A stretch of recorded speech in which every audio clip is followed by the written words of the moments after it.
Cleveland native Tommy LiPuma is the son of Sicilian immigrants. As a young man, he joined the family business, becoming a barber, first in his father's shop and eventually in his own shop in Playhouse Square. So how does a guy like that go on to become one of the most successful record producers in the world? Tommy's productions have earned him 35 albums certified gold or platinum and 5 Grammy wins, and total career album sales of 75 million copies. In a career spanning 50 years, he's worked with top artists including Diana Krall, Natalie Cole, Miles Davis, Barbra Streisand, and Paul McCartney, to name only a few. Throughout it all, he stayed connected to his Cleveland roots. In 2012, Cuyahoga Community College dedicated their new Creative Arts Center to Tommy. And in recent years, he spent more and more time in his hometown, teaching and sharing his knowledge with the next generation of Clevelanders. Sometimes it's hard for me to believe that I had gone from being a barber, cutting hair, to being chairman of a record company. I guess you'd have to call it sort of a Horatio Alger story. The important thing, though, to me is that it wasn't just the work and the success, but the experience and the places that it brought me and the things that it ultimately ended up bringing into my life. Tommy was born on 123rd and Kinsman.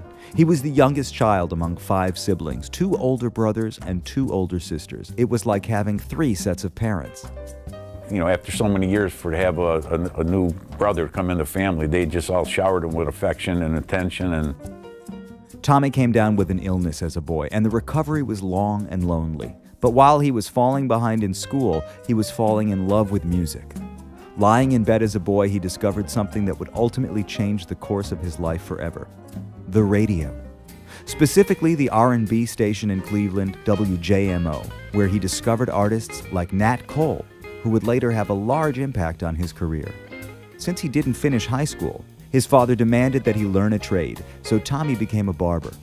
His dad insisted on him becoming a tradesman. If he wasn't going to go to school, you have to be a tradesperson. And I'm a barber, so you're going to learn barbering. And that's how Tom got in the barbering class. But music was already too much of a passion for Tommy to let go of. In fact, he had also become an accomplished saxophone player, and he would work days at the barbershop and nights on the bandstand. we all looked up to him. He was our hero. You know, we all wanted to be Uncle Tommy.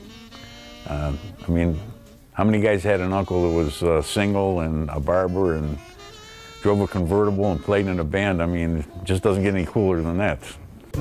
Even if he was the coolest kid on the block, Tommy longed for something more, an opportunity to stop cutting hair and start cutting hit records.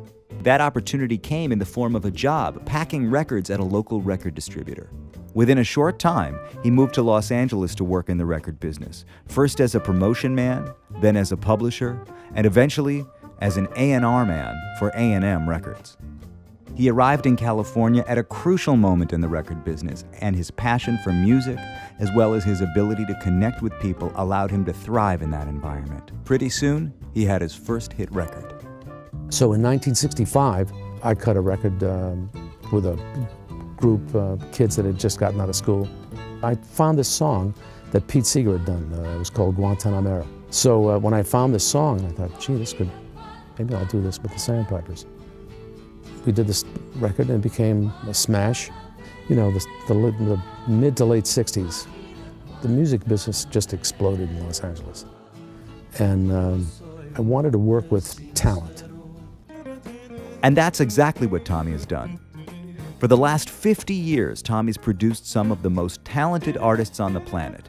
In 1974, he produced Barbra Streisand's The Way We Were album, which reached #1 and became one of the singer's best-known recordings. His 1975 production for George Benson's Breezin' became the first album to go to the top of the charts on the jazz, pop, and R&B charts, and then it won 3 Grammys.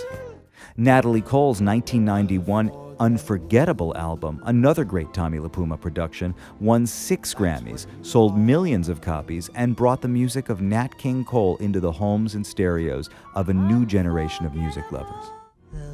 And his more recent work with Diana Krall is among the most commercially successful jazz music in the history of the business, selling a combined 20 million records over the course of a dozen highly regarded albums. This ability to connect music to a broad audience, beyond category, would become Tommy LiPuma's trademark.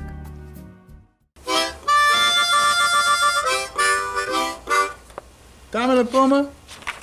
Yeah, I know Tommy LiPuma. Matter of fact, I think he still owes me 20 bucks. He's got a sensibility and a love for music that's never been extinguished.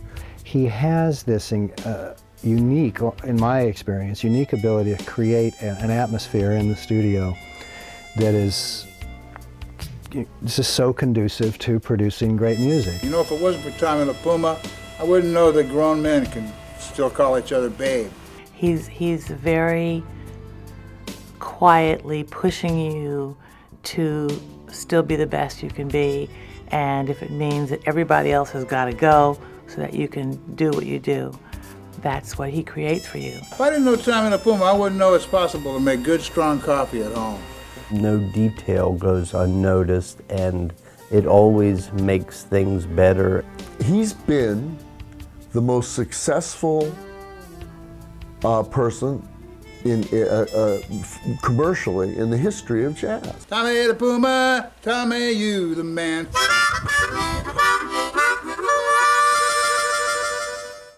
If we had the chance to do it all again. The day that we unveiled the naming of the Center for Creative Arts, the Tommy LiPuma Center, he was just magical that day. His eyes were glistening. The fireworks really were in Tommy's face as well as on the building. It was truly a wonderful, wonderful tribute to him. And I'm so glad that we were able to do it. I feel a responsibility. I want to make this the best school of its sort that it can be. When I think about my life without music, every so often I'll stop to think about it and I'll realize that, my God, I'd be absolutely, completely lost if it wasn't for music. I mean, it's like every morning when I wake up and every night when I go to sleep, you know, it's like it constantly surrounds me. But when you follow a story of someone like my uncle, it just shows you exactly how much you can make of yourself when you set your mind to it. He's gracious, he's respectful, he's loving, he's generous. You know, and those are true words, and anyone who knows him knows that. Until recently, you know, and seeing some of these master classes, first time I got to see him work, and it's just, I said, I knew you were great, Uncle Tommy, I just never knew you were the king. 30 years ago, someone would have told me I'd be sitting in this chair right now. It would have been very difficult for me to have believed it. It's a dream. It's a dream that I hope I don't wake up from.